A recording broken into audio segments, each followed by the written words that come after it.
How to log in to Walmart account. So if you want to log into your Walmart, then first of all you can open up a browser, any browser that you're comfortable with, and I'm here with Chrome browser. Go for the search bar and search for Walmart, and after searching here you will have www.walmart.com. Click on that, and here it will automatically take you to the sign in page.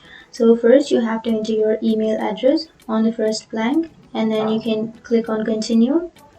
And here you have to enter your password, but if you have forgotten your password, then you can click here verification code, and then you will get the verification code to your email address, and after entering that code you will be logged in.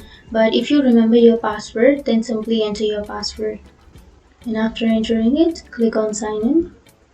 So now what you can do is you have to confirm it's you by entering a verification code. So you can simply click on send code, and now you have to open up your mail, and here you have received the code, right? You can enter this code, you can copy this, and after entering, click on continue, and that's it. That's how you log into your Walmart account. And if you have any questions, feel free to comment below. Thanks for watching.